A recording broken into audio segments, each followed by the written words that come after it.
How's it going, mate? Do you know, I was speaking to me missus then. I mustn't have seen you now for 20 plus years was probably the last time I seen you face to face. Yeah, it's been a long, long time, hasn't it? It's a long time. I came out here in 2008, so it would have been around that time that I last saw you and Zoe, right? Yeah, that's right. That's right. Crazy, mate. Crazy how time flies. A lot of good stuff happens, a lot of bad stuff happens in 20 plus years. But I've been seeing the stuff that you've been doing, mate. Author, you've wrote a few books now as well, haven't you? Yeah, that's right. Yeah, I've written 4 books. Nice, mate. I mean, obviously, I know you're a teacher. Um, I've tried not to look into anything that you do before this. Obviously, it's better to come from you personally. So, if you want to just give us a bit of background as to what you're doing and what was the reasons behind you going out there. Yeah, sure thing. Well, where do I start with this one? Basically, I went to university, studied a degree in molecular biology, became a teacher, became a science teacher. So I taught in Chester, Denbigh, was on supply teaching in Rill as well for a little bit.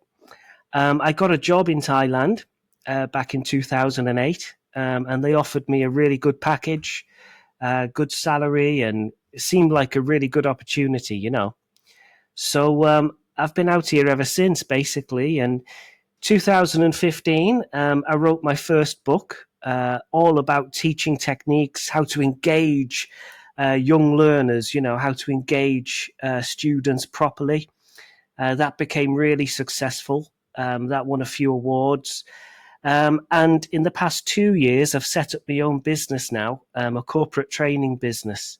And that's just going from strength to strength. And that's really opened up my eyes to being an entrepreneur and using your skills to add value to other people's lives. Mm.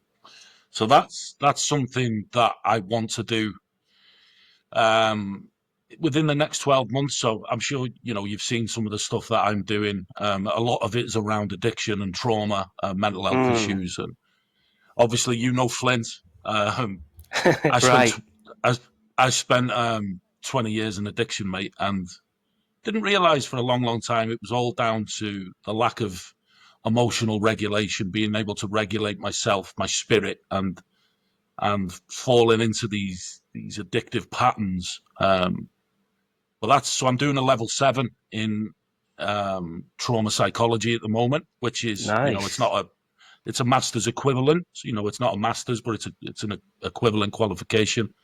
And I'm loving it, mate. Once I'm qualified next year, I want to create something that's not been seen before within North Wales. I'm sure you're aware, but North Wales is one of the most underprivileged um, financial areas in the UK. The government, Right. I think, Flintshire is like the third least um, underprivileged county in Wales. They barely give us anything as far as finances and funds go. And do you know what, mate? If you haven't been here for a while, you'd come back and it's a completely different place as to what it was 20 years ago. Right. Right. There's a lot of addictions rife now in North Wales, and it's sad, to see people that we grew up with, friends that we love, falling really deep into these addictions and mental health struggles, and it's sad. And by doing what I'm doing, inevitably, I want to be able to give back within the next 12 months by doing something similar to yourself, create a business, do it full time. So I'm able to leave my full time role and start living at purpose and living at meaning and identity. And that's a lot of the stuff I've been learning is around neuro linguistics and trauma and the neuroscience of addiction, all these things. And I'm loving it, Nice. mate. So I want to be able to serve with purpose, with meaning, and really really truly help people because I know what it's like to sit with the darkness of your mind, and it's not nice. And there's Mm. far too many people living like that. So, but yeah, I mean, let's talk a little bit more about you as an entrepreneur then, because something that I do want to do is have conversations with people who have been there, done it. They're wearing the t-shirt. So, let's talk a little bit behind, your skills and what value you bring to the people that you're trying to help.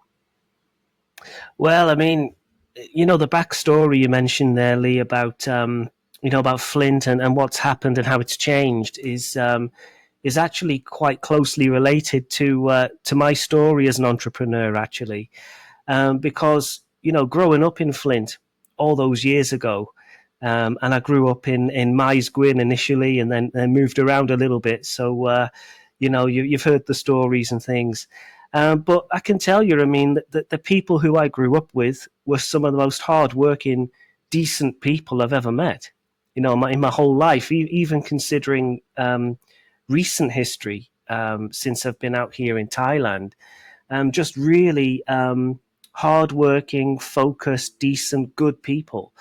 And I was back in Flint last summer, and yeah, loads of stuff's changed, hasn't it? I mean, there's a lot of buildings that aren't there that were there when we were kids. I've heard stories about addiction and what's going on, particularly below the line and near the train station and so on.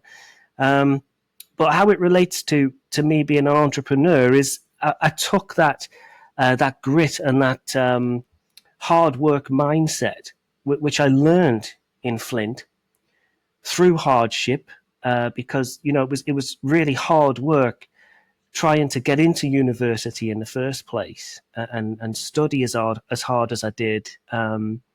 Considering circumstances at the time, there were a lot of family issues, for example, that I was going through at that time, and I had a good support network. I had good friends. I worked at John Arves every summer during when I was at uni, and I think what that taught me was that nobody's coming to rescue us as men, and we've got to take responsibility for our own lives. So out here in Thailand, after teaching for so long, I've developed some, I think, okay skills in public speaking, managing projects, and just training people. So what I do now is I go into companies all over Thailand, but mainly in Bangkok, and I train their staff in things like how to do internal workshops, how to manage projects, how to do presentations, how to do podcasts like this if they want workshops on that. So it's become a very lucrative and very worthwhile business for me, Lee. People love it. I make sure the workshops are really engaging and really connect with people. Having written a book has given me quite a lot of credibility as well. I tried Googling my name in the UK when I was there in the summer, and it doesn't come up immediately with a knowledge box. But over here in Asia, when people Google Richard James Rogers, it comes up with an actual author and knowledge box and things. So it's given me quite a lot of prestige and a lot of credibility out here. So yeah, I mean, Lee, just go for it. Whatever ideas you have, test them, iterate, create, review, and take the plunge. Because a lot of people are too scared to even try. So, just thinking about trying and going for it already, makes you a cut above the rest. Just for that. And that's so when I started the podcast, mate. You know what this local area is like. If you've been one way, the way that you're seen in the public, you will always be that way, right? And I haven't Right. lived the best life through my twenties. I was involved with drugs, and I wasn't a decent person. At heart, I was, but I got roped into this wolf pack mentality where you've got to act a certain way, speak a certain way, and it just wasn't me. And then when I started this podcast, it was everybody was like, well, how can you do this with the life that you've lived and all this? And Mm. but that narrative's changing.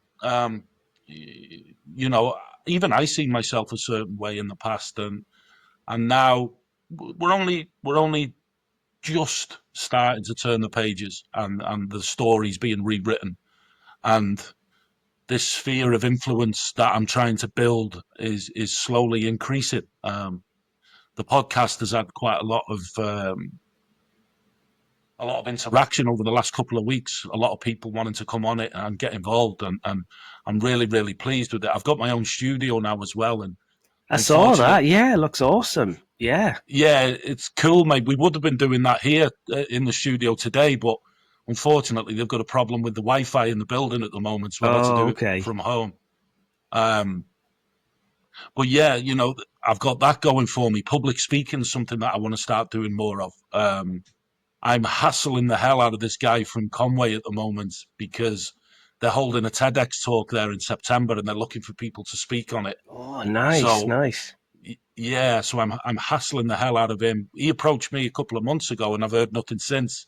So every week I'm bombarding him with messages. I want to do it. I want to do it.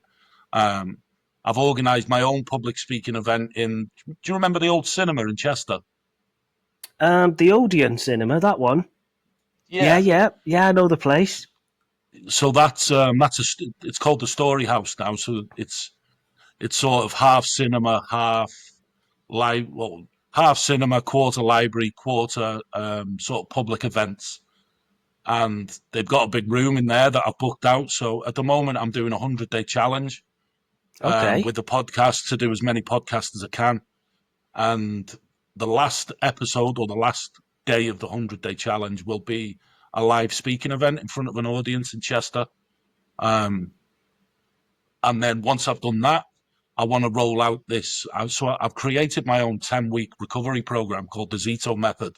okay, And once I've completed this 100-day challenge, then I want to start rolling out this method to people, because I've seen cracks and gaps in a lot of recovery programs.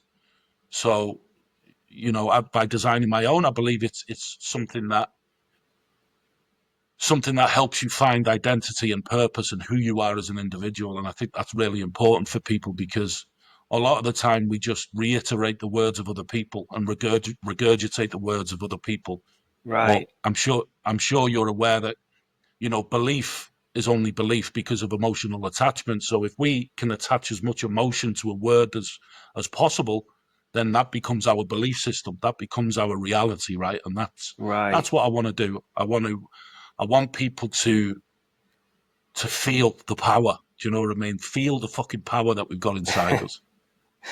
Well, what you've just Uh, said there, Lee, I mean, it's all of that is awesome because if you think about it, right, you've got a long-term plan for what you want to do, right? You're not thinking day by day. You're thinking way into the future. And when you look at the top business people in the world, you look at the life of Steve Jobs, Jeff Bezos, Mark Zuckerberg, etc. They all thought in the long term. And you've also identified niche markets there, haven't you? You've identified problems, you've identified gaps, as you've said, and you're trying to plug those gaps. And you've got a vision, and you want to do it, and you've got a passion for it. And all of those are the key elements that make any great business. that was going to be my first question. So you coming from a humble beginning from the same town as me. If nobody knows that already, I'm sure Mm. most people who watch this will know who Richard Rogers is. Um, Okay. Not sure but if that's a good thing or not. I just remember you from doing karate outside John Ives, mate. That's what I can remember you for. Oh, nice, nice, nice. I'm glad people remember me for that. I bumped into Eddie the Eagle when I got off the Yeah. yeah, and first thing last summer when I visited Flint very briefly, come out the train station, there was Eddie the Eagle. First thing he said to me was, "Oh, how's the karate going?" And it's been nearly 20 years since I've seen him. So it's amazing how long our memories are. And another one because I can remember me and you doing Michael Jackson dance moves outside John Ives. I was I was 15 years old when I worked at John Ives, so that's 22 years ago, and I can remember Wow. it like it was yesterday. Funny, great times. Must have been good dance moves. Yeah, I can't do it now. I'm too heavy now, mate. Uh, but yeah, I mean, from somebody who's come from a humble beginning, come from a normal working class town, council estate type children, you know, you seem to be really successful in what you want from life, right? I've seen you. Are you married now, or is it your partner? Yeah, I've got a girlfriend. Yeah, yeah, Yeah, we're yeah. we're in a committed relationship. Yeah, Mm.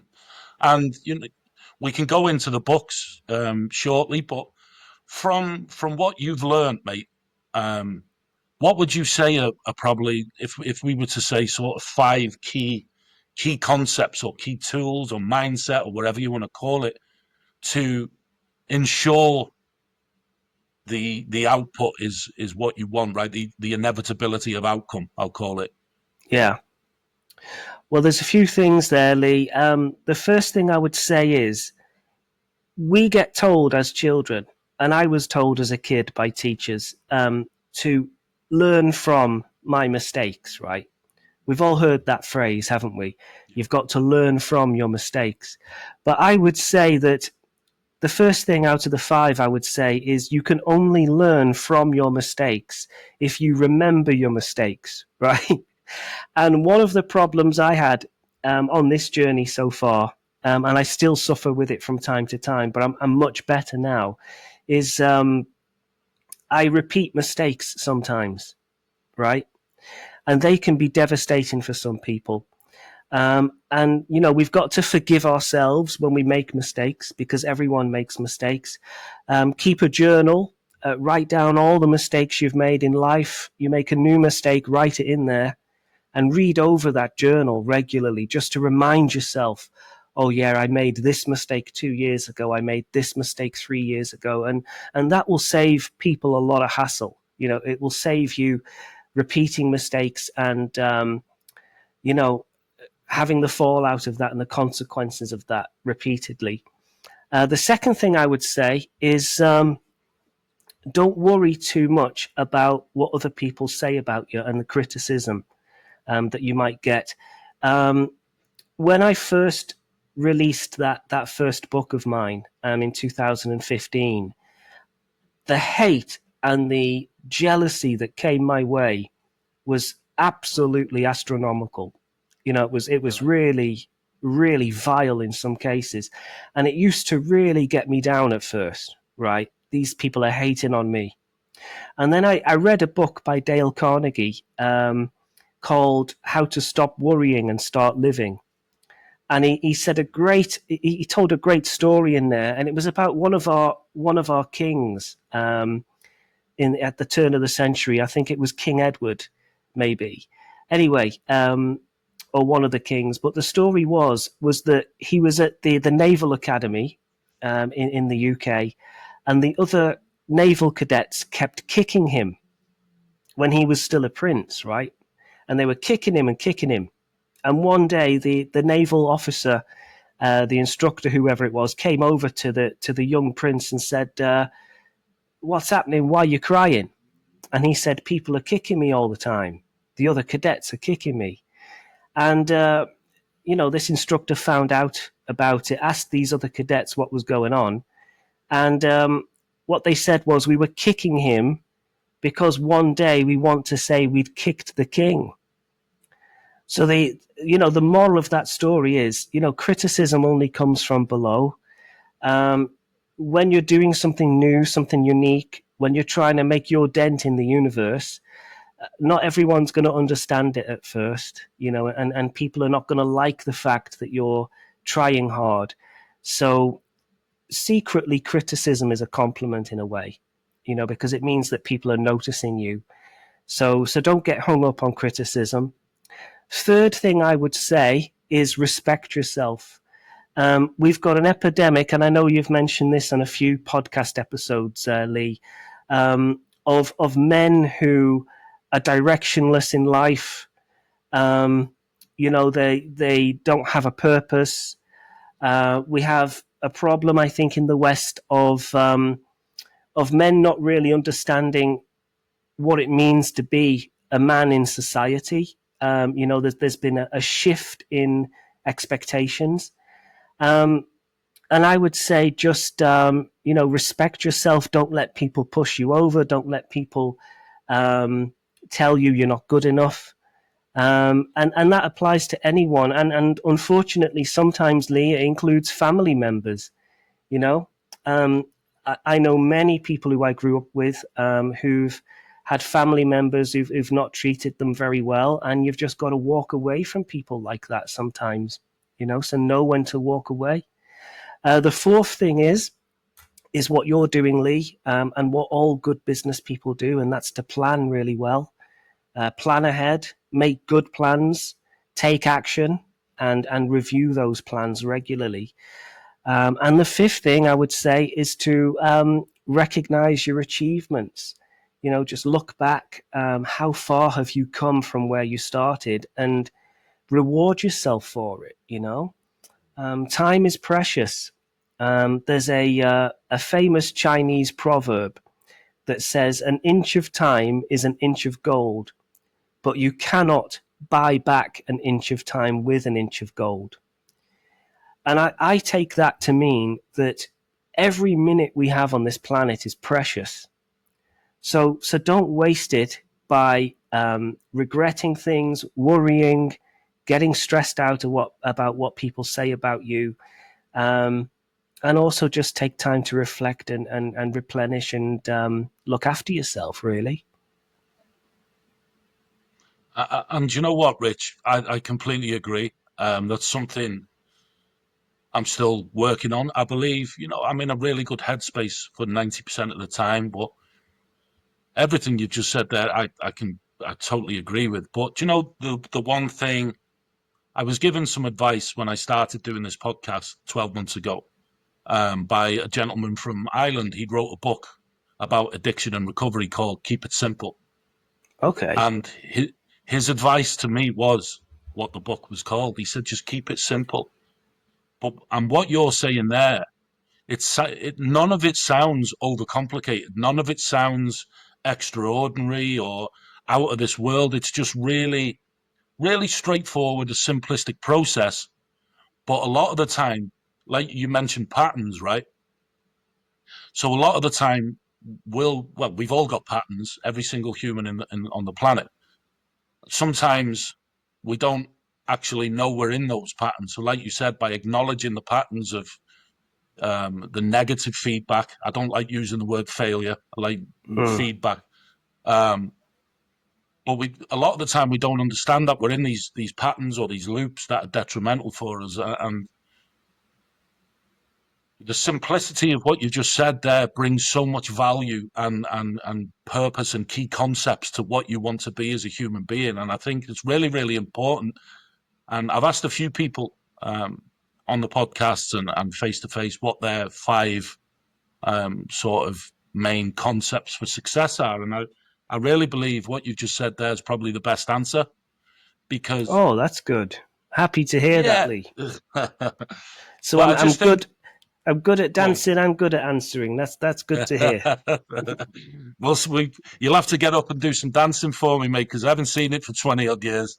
Oh, don't get your hopes up on that one. I'm a lot older than I used to be. Yeah, aren't we all, mate? Aren't we all? So let's talk about your books then. So the first book that you wrote that you said you had criticism for in 2015, did you say? Yeah, that's right. Um, let's talk about the because writing a book is I've already got the name of the book that I want to write. It's called The Pain of Raindrops, and Nice. it's about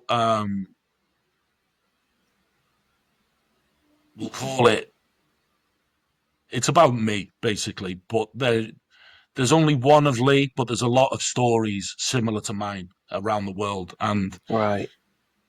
it's about the understanding of the story. That's what I want to write. It's not my story in particular, but the understanding of why these stories bring perception of who we are as human beings, and a lot of the time it's to the detriment of our own well-being. Right? We punish ourselves for the negative things and the bad things that have happened to us in life, when the reality is it could have been me or 1,000 other children that went through it, and it's never our fault. Right? Right. These things, Right. these things are never ever our fault, but we tend to blame ourselves. Why did this happen to me? What did I do wrong? Why, why? And I believe a lot of the addiction problems, the mental health problems, all come down to the fact that we believe there's something wrong with us from an early age. Mm. We can touch on, obviously, school education in the Western world, which you'll be able to speak a lot more on than me. But that's where I want to write the book, and just give understanding as to it's not our fault. That's it. It's not our fault. And Mm. but yeah, 2015 wrote your first book, and just give me the experience of writing the book, and also the experience of people giving you feedback, whether that be positive or negative. Well, it started really with a desire to help other people. That's where it came from, which I think is similar to the genesis of what you're doing, Lee. And it started in 2013, 2 years before the book was published. So it took a full 2 years to get it out there. But basically, when I was teaching high school students, both in the UK and here at international schools in Thailand, I was noticing that the children really enjoyed my lessons.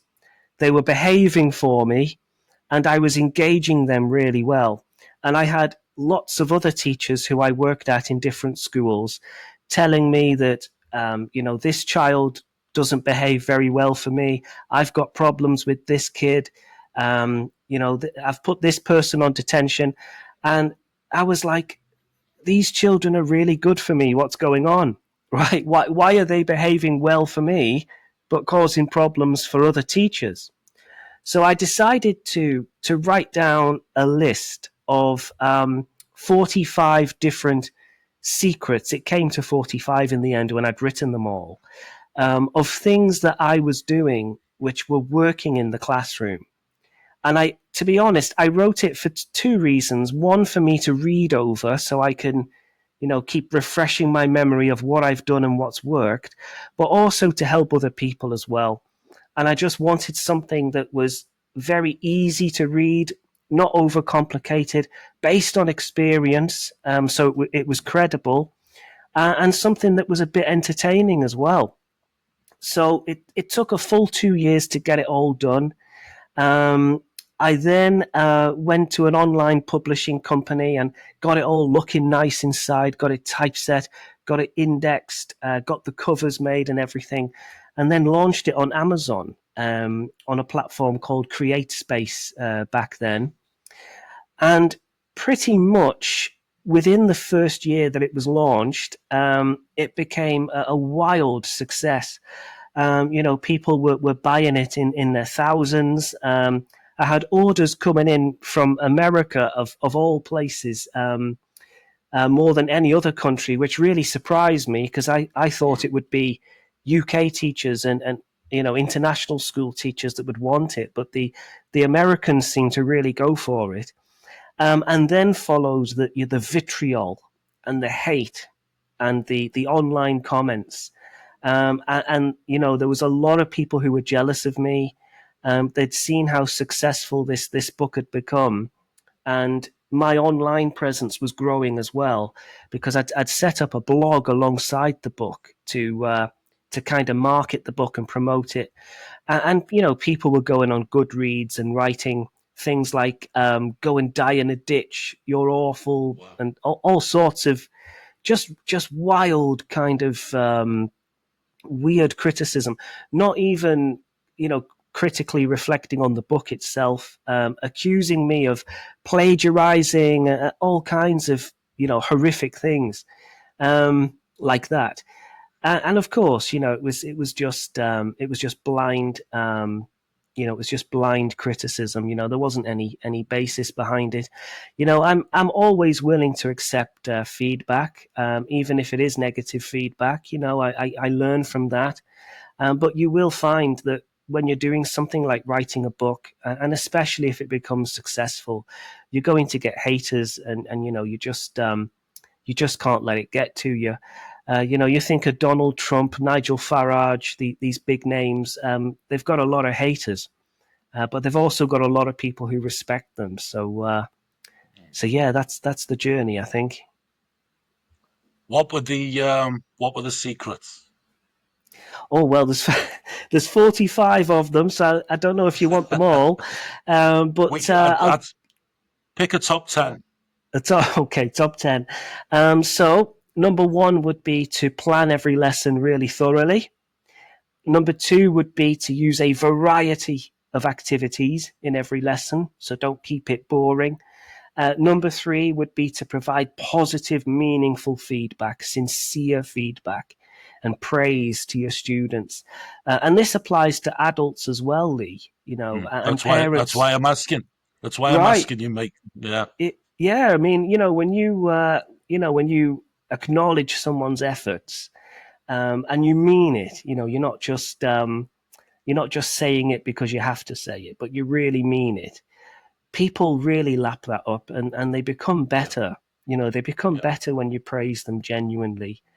The third thing, sorry, I've done the third one. The fourth one is praise must be collective in order to be effective. That's a phrase I came up with. But what it means is, let's say, Lee, I give you some positive feedback about something, okay? Then what I do is I go and tell someone who knows you to pass on that positive feedback as well, right? And I tell someone else, oh, Lee's got this great thing going. I really enjoyed his podcast. And I mean it. I'm not just faking it. Now, all of a sudden, you're getting positive feedback that's real and genuine, not just from one person, but from multiple people. And when it comes to teenagers and children, Lee, in particular, that is life changing. Mm. That is absolutely life changing. I think the most extreme example of that I have is a girl who I taught about 10 years ago. She'd never learned chemistry before, and I was her chemistry teacher. She was 15 years old, and she had 6 months to do her GCSE exam in chemistry, right? Never learned chemistry before. So you can imagine learning all of that in Yeah. 6 months. So on her first test, she got a grade U, and she Mm. just felt like, I want to give up.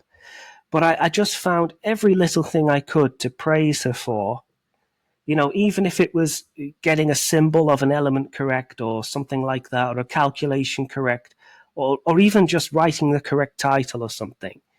And then I would tell other teachers in the school to pass this on to her.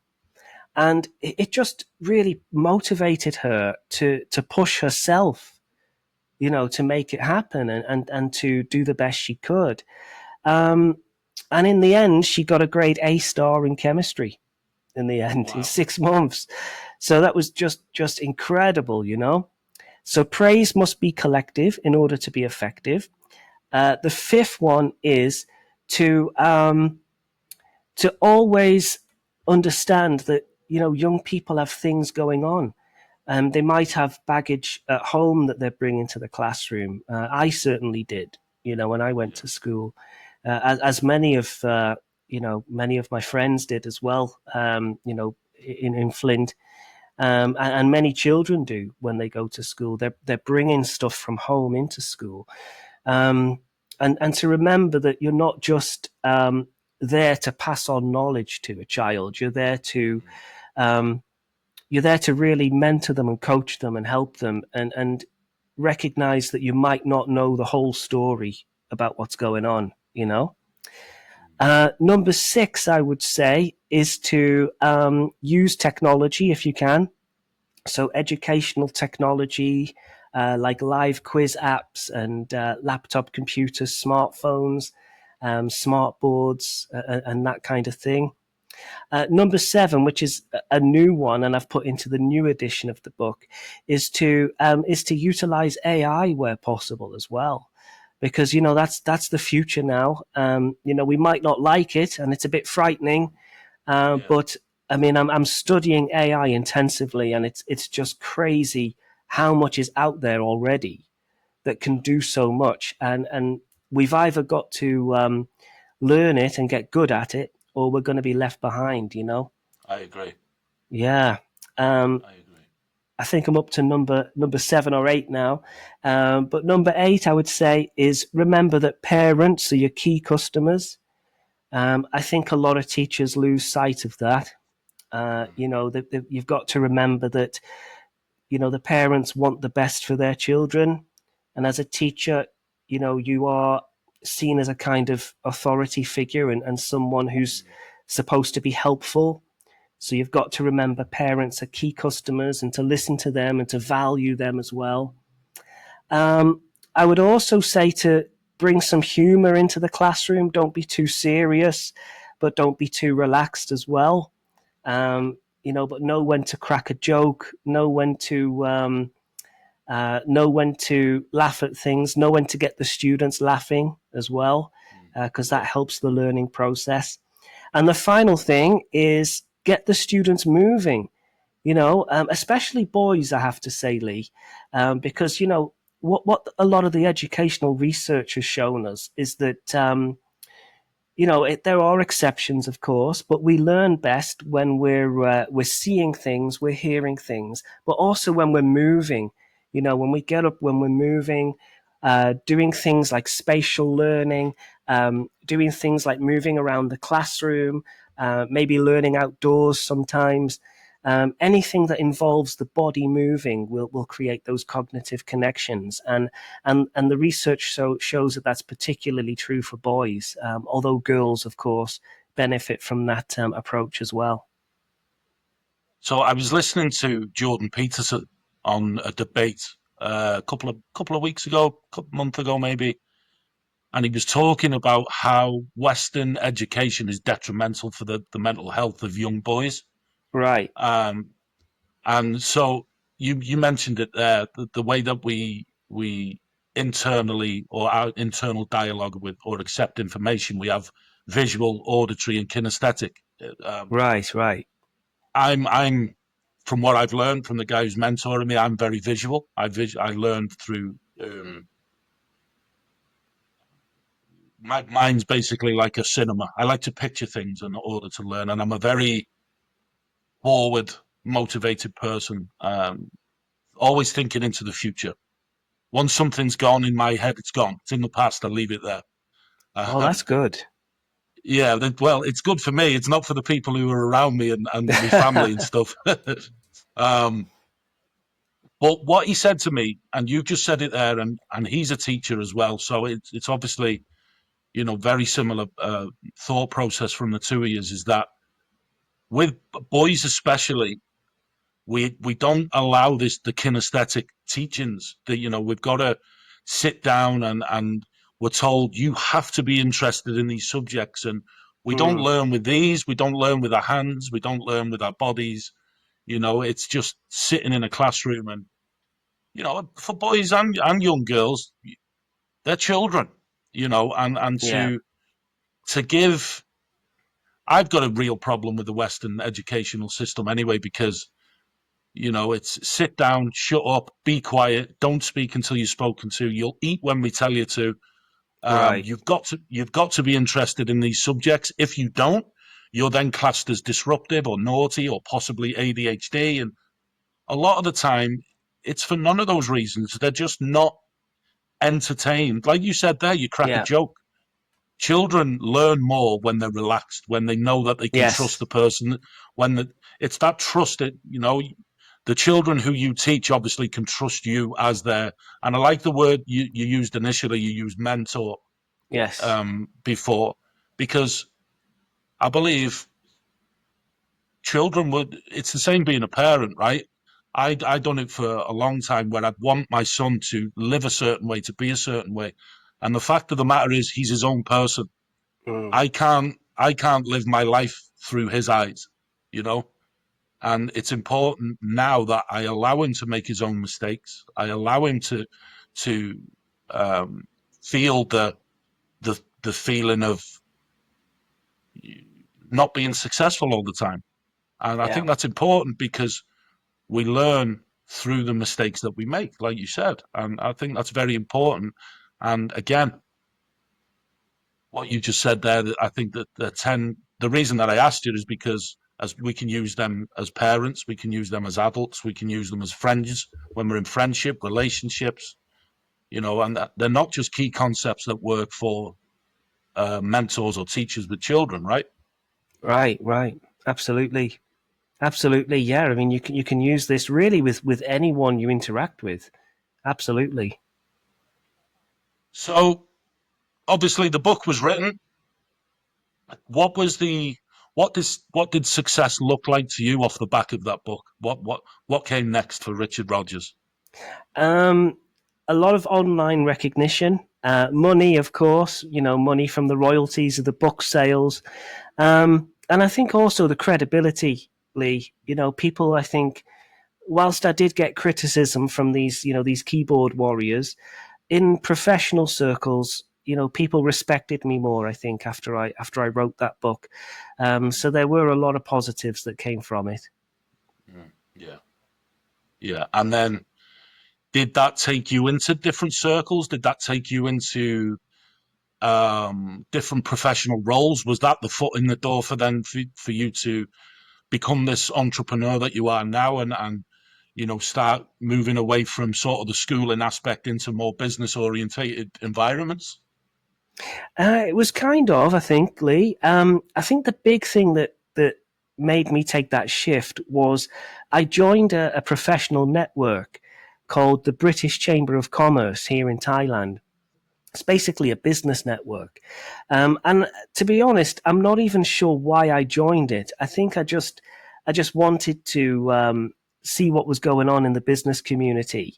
I also reached a stage in my mid 30s, Lee, where I'd written this book and it was successful, and it was making a bit of money, and I had this credibility, and there were good things coming from it, but I hadn't quite leveled up yet. You Mm, know, I hadn't really gone as far as I wanted to go. I expected a lot more from writing that book. So I remembered an old phrase that I'm sure you've heard when you were younger, Lee, and that is, it's not what you know, it's who you know, yeah. right? And I thought about that and thought, okay, I'm not really networking with a lot of people here. I'm not really physically meeting with a lot of people who can help me get to the next level. So I joined this business network. And at first, it was just go along to these events, have nice food, drink some wine, drink some beer, have a chat. And not much came from it at first. I got a few business cards. I got some business cards made. Um, but then someone who was in charge of the network actually kind of gave me the idea to do this corporate training, because he said, "Oh, Richard, I heard that you're good at public speaking, you do teaching. Can you go in and train these people at this company?" So I thought, "Oh yeah, of course I can," because it's it's good money, it's a good opportunity. So I got a load of flyers done, and I did it, and I realized, wow, this is actually quite a good business idea. This. So it went from there really, and I just kept doing these workshops in my school holidays, and it's gone from strength to strength, and word of mouth has spread, and I've had referrals, and it's really grown a lot, yeah, because of that. Nice, mate. So off the back of that success, then it almost sounds like you just, forgive me for using this word, but sort of stumbled onto a winner, if you like. Yeah, yeah, yeah, Um, that's right. yeah. Knowing what you know now, if you could go back and start from the beginning, Yeah, would you do anything differently? yes, I would do quite a few things differently, actually, Lee. Um, you mentioned addiction there earlier, right? And Yeah. vices that we have as as particularly as young people. And I definitely spent too much money in my earlier years. I should have been much more conservative about how I spent money. I should have controlled my spending a lot better. What little money I did make, I didn't save much of it in the early days. Um, I was never an alcoholic, but I did used to enjoy a drink from time to time, and I probably drank a little bit too much on the weekends when I was growing up. I hardly ever drink now. If I go to an event, a business event, maybe I'll have a glass of wine or something, but that'll be it. And again, growing up, there was kind of this peer pressure to drink with the lads and enjoy a few pints of Guinness or whatever. And it's great fun when you're younger and you feel like you're included and you're part of a group. But I think you reach a point where you realize, okay, I need to get focused now, and I need to um, maybe not spend so much time on this or so much money on this. And I think the other thing is, I've seen a few of your other podcast episodes, Lee, and you said something which resonated with me, and I agree with it. And that's to stop looking for external validation. And I think one of my issues I had when I was younger is I was I was trying to impress girls quite a lot, you know. And I'll just say it and put it out there because I know a lot of young men deal with this problem. You know, they're trying to show off, and I certainly had a phase in my life where I was trying to show off a bit too much. Trying to get the attention of girls too much, and it was just a massive distraction. A massive distraction from my purpose. It wasn't productive to live like that. So yeah, those would be my things. I think. Do you remember Jamie Andrews? Yeah, of course. Yeah, yeah, yeah. Haley Yeah. Andrews' brother, right? Yeah, yeah, Haley Yeah, Jones' brother-in-law. Yeah. yeah, yeah, yeah. So no. So you're on about Brad Andrews. Jamie was dead Ah, tall. oh Jamie yeah. Andrews I is remember him. Really tall guy. Yeah, yeah, yeah. I saw a photo of him recently in the D, that's dancing. Yeah, yeah, yeah. yeah. I know what you mean. So he always used to um, come out with this quote of his. It was just a passing comment, but it was funny, but it makes sense. He says a lot of these young lads have got a Jaguar on the drive, but they haven't got a fucking butty in the fridge. Right, right. And Yeah, it yeah. and it makes perfect sense because external validation is something that's huge now with social media, and Right. the perception of who we are as human beings when you look at social media is perfection. When you as know as well as I do, there's no such thing. And Yeah. a lot of people, and I know individuals who will actively go out and spend 500 or £1,000 on a pair of trainers, a t-shirt, a pair of jeans to go out, but they'll leave themselves absolutely broke to do it. Right, right. And again, I don't want to. I worked it out last week on average how much money I've spent on drink and drugs over since Mm. in 20 years, and it's close to £150,000 probably. Oh, wow. That's a lot. Yeah. If you average it out for a couple of £100 a week, maybe, Right. um, it's a lot. And then you look at it and you're like, wow, that's a lot of money. Yeah. And I completely agree with what you just said. If I could go back and do it all again, I would be. Don't get me wrong. I had my children early, and I'm in the position I'm in right now because of the life that I've lived and the lessons I've learned. But if I could go back and do it all again, I'd be very. Don't want to use the word selfish, but internally focused. Not Right. worried about what other people think. Not worried about what's going on um, outside of my little world. We'll call it. Um, but yeah, it's important because I can do all these things now, right? I've got more than enough time. I've got more than enough time to do what I need to do. But again, I'll reiterate what you said before. As long as we understand what our mistakes were and take positive action based on those mistakes. That's Right. moving forward. That's growth, isn't it? That's the growth mindset. Absolutely. And remembering those mistakes as well. Yeah, absolutely. So what does the present day look like for Richard Rogers, and what have you got planned for the next 12 months? Is there more to come? Is it more of the same thing? Is there a next chapter of, we'll call it leveling up, like you said before? Is there another chapter? Is there another level up to come? I guess so. I've got a new workshop that I've set up with the British Chamber, all about AI integration and smart workflow. So that's going to be a really popular one, I think. So that's in October. I'm doing a few courses in AI as well, just to make sure I'm really skilled up on that. I'm working on my next book, which is all about public speaking, and yeah, just expanding this corporate training business really. And I'm also building an online course on Udemy, which I Okay. think, yeah, that'll be awesome once that gets set up. Because I mean, it's going to be an agile project management course with AI included, so it's really relevant. And of course, with these kinds of things, Lee, you earn money while you're sleeping, don't you? With stuff like that, because people are, paying to get a really good product. They're getting your course, but you don't have to physically be there to run it, because you've done all the work to put into it to begin with. So yeah, that's what the next 12 months looks like. Hopefully.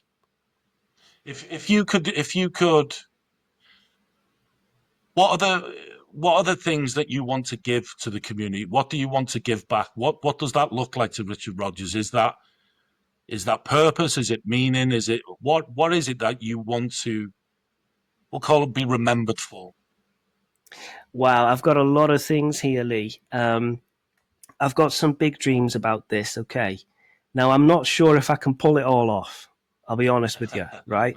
But I'm gonna try. I'm gonna try.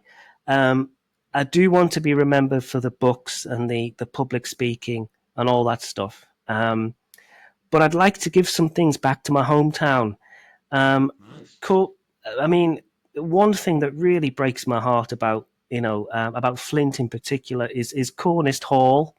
How that's just been left to go derelict, and that's very personal to me because I worked there as a waiter, and I also lived for a short while at the back there in the cottages. Mm. Um, and Thomas Totty, one of Britain's best admirals, was born there. It was John Somers's home. Yeah. That the steel magnate. Yeah. And it's just this awesome piece of history. So I want to turn that into a school. That's my dream. I'd love to turn that into the Eton of Wales. I'd like to. I'd like to do something with Flint Library. I think we've got this great library in Flint, and I think there's more that could be done with that. So that's a long-term project that I hope I can bring to fruition. Um, and there's other things. I mean, there's the clock tower, the John Summers clock tower, which again, it's a derelict but very rich piece of our history and heritage. I'd like to turn that into a memorial monument for my granddad, who actually died there. Well, not I don't know if Wow. it was in that building, but he died in the steelworks before I was born. He was crushed in an industrial accident. So if I can one day, I'd like to turn that into the Robert James Hogan School of Business or something, some kind of educational building, or give a purpose to it and attribute it to him if I can. Yeah, and beyond that, there's other things I've got lined up. I wouldn't say I want to be an Andrew Tate character, but I'd like to have the flashy cars and the recognition, the positive recognition that comes with being someone big like that. And there's nothing wrong with that, right? I think, when we talk purpose and meaning, and then, people will say, oh, I'd love to have a nice car and a nice house. That's fine. But we've got to ensure that we're doing it for the right reasons, right? That, the the payment that comes with purpose and meaning. If that can allow you the nice cars, the nice houses, then so be it. There's no issue with that. It's Right. I speak to a lot of people who they pursue the nice car and the nice house to validate themselves against other people and their Right. perspective of who we are. And I think that's when it becomes negative. That's when it becomes detrimental to who we are, right? Um, Right. and it's easy to say that when I haven't got a nice car, you know. But same with me. As long as I work hard and I achieve what I want to achieve, if that allows me the materialistic wealth, great. I'd love a nice boat. I'd love a nice car. I'd love Mm, these things, but I want to make sure that I'm doing it for the right reasons. right. Yeah, I But yeah, totally I get mean, that. so I went past Cornish Hall the other day, um, and it's sad because I remember some brilliant times, and it's a mansion, isn't it? It's huge. Right. Right. Right. Uh, um, and it's just, don't get me wrong. People say, "Oh, it needs to be done up." Somebody, it's going to take a small fortune to do that building up. Right. It's as you know, you're looking at 1 million, maybe more, Yeah. to do that building up. It's a The massive clock tower, project. yeah, it's huge. I actually thought about it myself. I thought, I wonder if somebody done that up, that'd be brilliant for like excuse me, like a recovery program or something to be in there. That'd be Right. really Right. cool. Yeah, like Um, the Priory Clinic or something like that. Yeah. yeah, well, I spent some time in the Priory a couple of years Okay. ago. So beautiful place, absolutely beautiful place. Um, but yeah, the clock tower. I actually drove past the clock tower a couple of weeks ago. Because I worked in the steelworks for 12 years. Okay. Um, and yeah, that's another beautiful building. You couldn't have picked two nicer buildings to work on there. They're really, really, you know, beautiful buildings with a lot of history attached to them. And yeah, why not, man? Go for it. Well, let's hope so. I mean, they're big dreams. If I can't pull it off, I'd like to think I've at least started the process, and someone can take it on after me. But I'd really like to do something, yeah, with those buildings in particular. Somebody to carry on your legacy when you're gone. Yeah, let's hope so. Someone has to do those MJ dance moves, don't they, and keep people entertained at John Arves. I went past John Arves. Well, they've expanded it, haven't they? It's looking a Yeah, lot nicer yeah. now. Yeah, it's huge now. They bought a couple of the units behind them, and the office blocks twice as high. And but yeah, I've Peter Huff and people like that. They're all still working there. Nice. The people that were working there when we were working there, the friends that we know, right? I got some good memories from below the line because I grew up below the line, um, and it was a brilliant place to grow up as a kid with the group of friends that I had. Michael Holden, rest his soul. You remember Michael Holden? Yeah, I do. That was Uh, really sad, wasn't it? Yeah. yeah, it was just I was with him the day before or 2 days before, and then to get the news that somebody I've known since I was a little baby boy passed away at 36, 37 years old. 36, I think he was. Mm, It's sad, man. It's sad, and puts life into perspective that we only get one life, right? And we've got to live it while we're here. While we've got the chance, we've got to. Um, yeah. and that's part of what I want to do and help people because time waits for nobody. And before we know it, mate, we'll be 70, 80 years of age, looking back thinking, where's this time gone? Where's it gone? Right.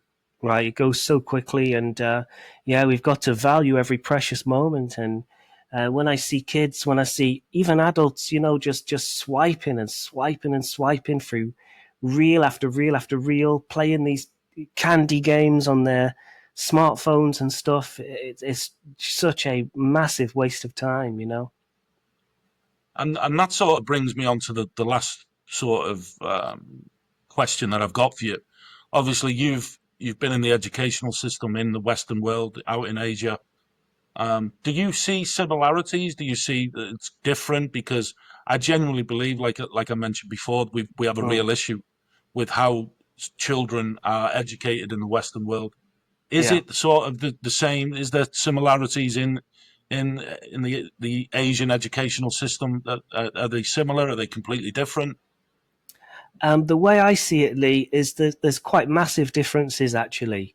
And you can't, I believe, treat an education system in isolation by looking at just one element. So I believe there's three parts, okay? You've got the family unit, you've got what happens in schools, and you've got society all around that, okay? Now, one key difference I've noticed here in Asia is for the most part, the family unit is a very strong unit.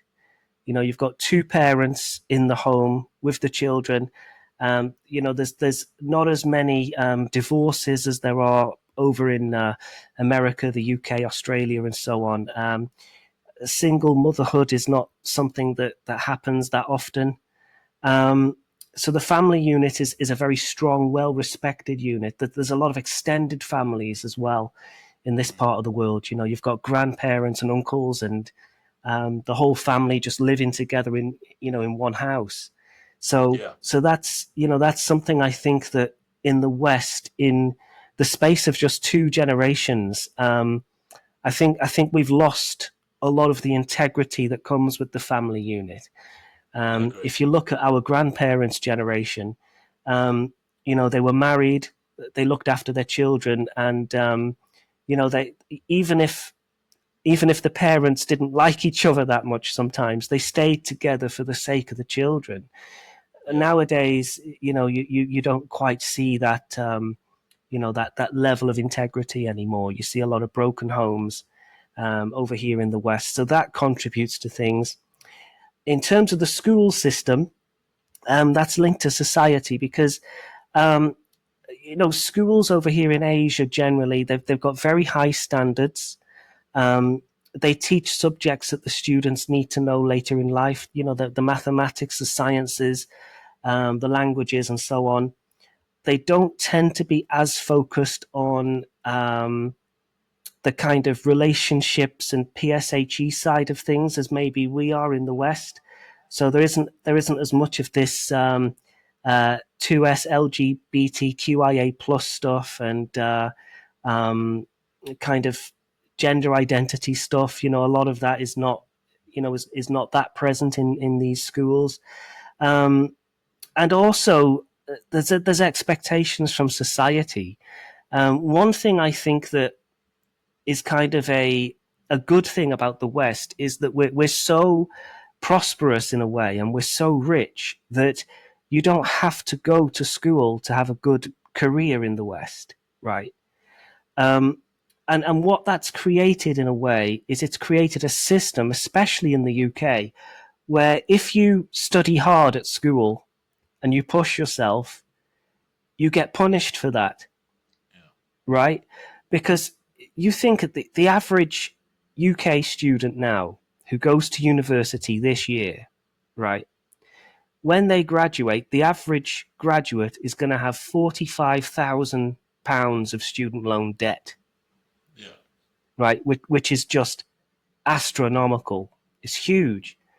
And whereas in somewhere like the UK, Australia, America, and so on, if you decide, I'm not going to listen to my teachers, I'm not going to focus, I'm going to drop out, I'm going to learn a trade, I'm going to do something else with my life, you can still get a great job and earn good money and build a business and be prosperous that way.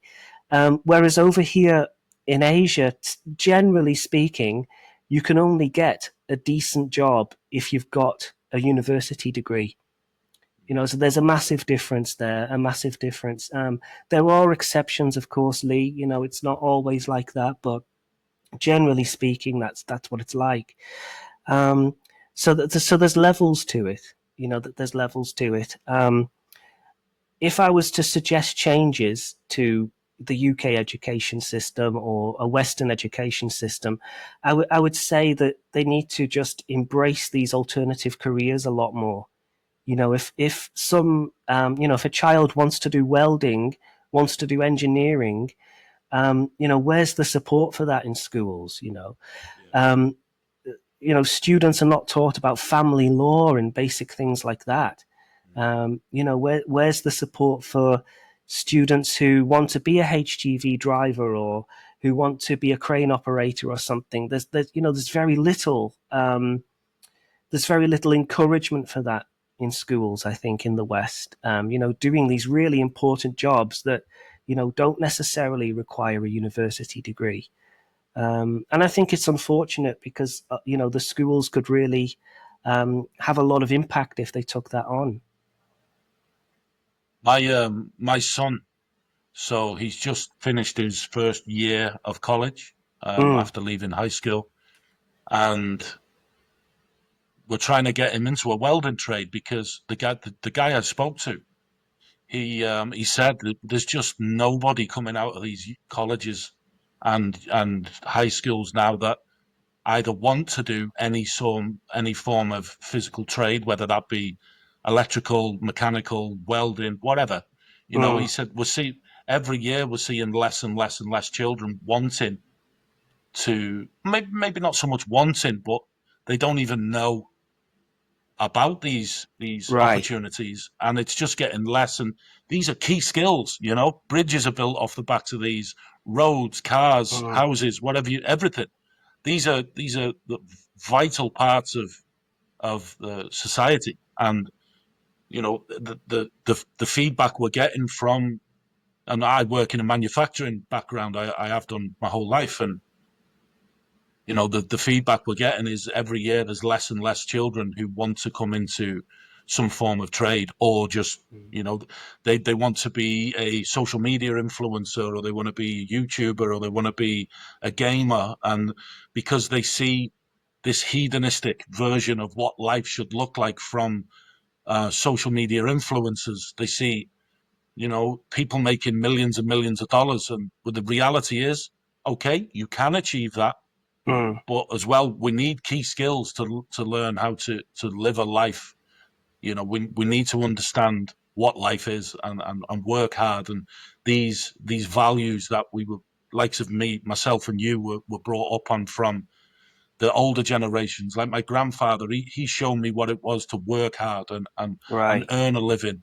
And I believe everybody should do what they want to, find their passion, find their purpose. I'm all for that, but at the same time, if children are just basing their future off a social media influencer that they look at for 3 or 4 hours a day, they're not learning nothing positive. It's Right. all hedonistic. It's false. It doesn't, even the guy or the girl who's on social media and they post whatever they do and they get all their money, they're not living that life in reality. That social media is it's poison, but it can be really beneficial as well. But I think it's having a real detrimental shift on children and what it is to be a human being, or what it is to be an adult in this world. Um, and Completely I agree. think, yeah, and it's down to people like us to keep them grounded, mate. Keep their feet on the ground. Absolutely. We're on a mission. Yeah, that's it, mate. I've got one more question for you, mate, and then I'll let you go. Um, if you could sit four people around a dinner table from the past, present, they can be family, they can be your heroes, they could alive or passed away, whatever. What four people would you pick? I'd pick Bruce Lee, one I of knew my you'd say heroes. Bruce Lee. I knew you'd say it. Well, he was just awesome, wasn't he? Just so technically capable. Again, hardworking. I'm sure he could bring loads of insights that would help me in life. Jordan Peterson, I'd love to speak to him in person. He's someone I really admire and look up to. I think Patrick Bet David is a pretty I like him. yeah, he's cool. He's got a Yeah. lot of good thoughts on things. He's been really successful as well. Mm. And if I could bring someone from the past in, I guess I'd like to speak to Winston Churchill. I think he'd be a pretty cool character to talk to, and kind of find out his take on life as well. There'd be a lot of testosterone around that table. Yes, absolutely, I absolutely. No, think we no, no room for Michael Jackson moves there. Only serious talk allowed. I think we all know who'd win on that, around that table, though. Um, Bruce Lee, I love Bruce Lee. I watched all his videos, all his films. I've read his book, The Tower Jeet Kune Do, a couple of times. Mm, Um, the quote: "If you put water in a cup, it becomes the cup. You put water in a mm. teapot, it becomes the teapot. Water can flow or it can crash. Be water, my friend." I love that quote. Love it. Yeah, yeah, it's Um, one of my favourites as well. but I mean, it's funny, isn't it? Because when did he say that? In the 70s, maybe, so 40 Yeah. years ago or whatever. Um, and the more you think about it, the more quotes like that become meaningful now. Mm. It's Jordan Peterson's quote. You've probably heard it on the Joe Rogan podcast when he said it's better to be a warrior in a garden than a gardener in a wall. I've heard that one. Um, Yeah, it's a good one, isn't it? Yeah, Beautiful because he's talking about Miyamoto Musashi. Don't know if you've ever read the Book of Five Rings. I have. Uh, Yes, yes. yeah, love it. I love that book. And it talks about how even though Miyamoto Musashi was a samurai warrior, he was a dual sword wielding warrior. He was also an art. He was also an artist, a poet, Mm. a gardener, a sculptor. And he was all these things. And I think it's really important. I'm not saying that we have to go out and learn how to smash everyone's head in, but you know, look after yourself most importantly, but also, connect with the spirituality aspect of life and learn how to, I wrote a poem last year for the first time in probably 20 years. And Nice. it's fucking amazing. It's brilliant. Um, I want to write that book, the pain of raindrops. And what I'm doing, I'm trying to connect back to that artistic child. Right. I want to make that connection because by doing so, it makes me a far more capable human being, and that's what I want to do. Um, Winston Churchill, well, I mean, he's the man, wasn't he? He's the man. Um, Absolutely. I he'd like his smoke some. I like his speech. We will fight them on the beaches, and so on. You know, it's. I think he was someone who had great vision. And really kept the British people focused and motivated and upbeat during the war. I think. Yeah, yeah. And then Patrick Bet David, I watch a lot of his podcasts. I really, really like the way he goes about being a leader. Mm, Um, he's very confident in the way that he speaks. Even though he's friends with the people that are on his podcast, for instance, they understand that when he talks, they listen. And right. but he does that through a place of love and a place of friendship as well, which is really, really important. I really like his confidence, the way he speaks, the way he promotes himself, the way he promotes his business. And he is Israeli. He's Israeli? Patrick Bet David, is I he, think or he is. Iranian? Yeah, he is Israeli. I think. Yeah. Israel or Iranian? It's one of the two. I can't remember. I'm Um, not sure. Yeah, but it's he definitely came, one of the two. yeah, he came from nothing, joined the military, um, and when he came out of the military, he just started, the American dream, chase the American dream, and now I'd imagine he's a billionaire, and he's doing amazing things, and they're the people like Jordan Peterson, for instance. He was so at the depths of my worst part of my addiction and depression, Mm, where I was contemplating taking my own life. Well, I tried to take my own life. I remember I just used to doom scroll through YouTube all night, 3, 4, 5 o'clock in the morning. And then I came across this guy speaking, and I just remember taking note, and I was like, who's this guy? So anyway, the day after, when I was hungover as shit, um, I just remember listening to this guy speaking, and I was like, wow, this guy understands me. And then I just started listening to him more and more and more. And he was so him and Tyson Fury, when Tyson Fury spoke about his addiction and mental health issues, they were the the two people that I initially heard, and I thought, you know what, I can do this. I Mm. can do this. I can work on myself. And took a couple more years to get out of it, but I got out of it. And it's thanks to people like Jordan Peterson, like Joe Rogan, like Tyson Fury, Patrick Bet David, all these inspirational people that has allowed me to make the changes that I need to make and be the person I am today for the benefit of me, my family, and the people that I'm trying to help. And that's awesome, isn't it? You know, you've taken that energy and done something positive with it. You know what I mean? And I would say that most people don't do that. Most people, even if they, you know, if they do listen to these inspirational people, they don't take it on board. They don't make notes. They don't take action on what they hear. So you know, obviously, you have taken action on that, and that makes all the difference, doesn't it? Yeah, I agree, mate. Uh, Richard, I appreciate your time, mate. I've really enjoyed listening to you speak, and there's a lot that people can take away from just those 15, 20 things that you give us an insight into. I think they can be they're really value added pieces of information, and I hope everything goes as well as I'm sure it will do for you, because I think you're a fucking brilliant human being, mate, and I've really enjoyed speaking to you.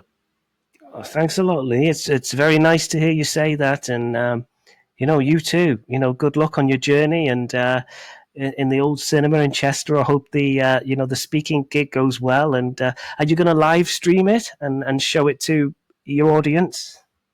So I'm going to record it with the cameras that I use for the podcast. I'm going to record it. I'll have clip-on microphones, and it'll just be like a TEDx event, but better. Brilliant, brilliant. I'm gonna watch out for that. When's it happening? Probably be October time, mate. Okay, Yeah, perfect, October time. perfect. I'll definitely watch it. Cool. Listen, mate, I'm gonna switch it off, and yeah, that's it. Appreciate it. Thank you very much, Lee. Very nice talking with you.